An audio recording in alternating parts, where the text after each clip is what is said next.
também aqui um botão que te permite aumentar as casas decimais e um outro que te permite diminuir as casas decimais.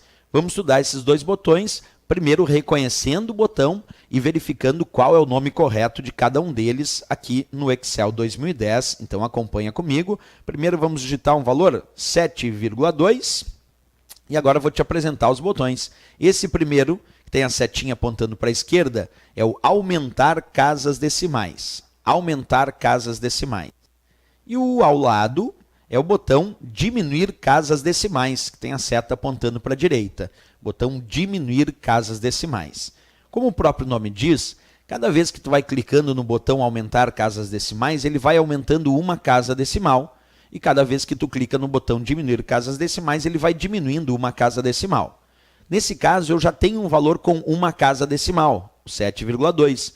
Se eu for clicar agora no botão para aumentar as casas decimais, e vou fazer isso agora, aparece 7,20, porque ele adicionou uma casa decimal. Vou clicar novamente, adiciona mais uma casa decimal. Então, ficou 7,200. Se eu for agora clicando no botão para diminuir as casas decimais, ele vai diminuindo essas casas decimais uma a uma. Cliquei. E agora um ponto importante. Como eu tenho o valor 7,2 que tem uma casa decimal, se novamente eu clicar no botão diminuir casas decimais, ele vai deixar sem nenhuma casa decimal. E aqui vai aparecer 7, porque 7,2 é mais próximo de 7 sem nenhuma casa decimal. Mas mesmo assim, para efeito de cálculo, esta célula continuará valendo 7,2. Mesmo que eu clique no botão diminuir casas decimais e aqui no lugar do 7,2 apareça 7, que é o que eu vou fazer agora. Acompanha ali. Vamos clicar no botão, então, no botão diminuir casas decimais. Cliquei. E no lugar do 7,2 apareceu 7. Mas se eu observar lá na barra de fórmulas, observa lá, vou até ampliar para vocês aqui, ó, lá na barra de fórmulas, continua aparecendo descrito 7,2, provando que o valor dessa célula é 7,2, mesmo que apareça 7, lá na célula de forma a ser visualizado. Então, o botão aumentar ou diminuir casas decimais, eles podem até arredondar o valor para efeito de visualização, mas isso não altera o valor real da célula. Nesse caso do 7,2 foi tranquilo, mas olha uma outra experimentação.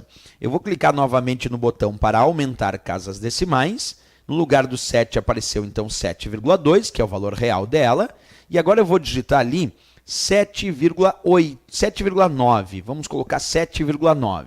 E nesse caso, se agora eu clicar no botão diminuir casas decimais, vai ficar sem nenhuma casa decimal. Até aí tudo bem. Só que um detalhe importante, o 7,9 sem nenhuma casa decimal é mais próximo de 8, porque 7,9 sem nenhuma casa decimal está bem pertinho do 8, está lá em cima. E ele arredonda para efeito de visualização. Então, se agora eu clicar no botão diminuir casas decimais, que ele vai retirar essa casa decimal, aqui no lugar do 7,9 vai aparecer 8. Vamos experimentar isso na prática? Observa comigo. Vou clicar então no botão para diminuir casas decimais e, de fato, no lugar do 7,9 acabou aparecendo 8, como a descrição técnica aí para arredondamento para efeito de visualização. Porque para efeito de cálculo, essa célula continua valendo 7,9, que é o seu valor original. Então, isso a gente também tem que mensurar e tem que entender em relação a esse botão.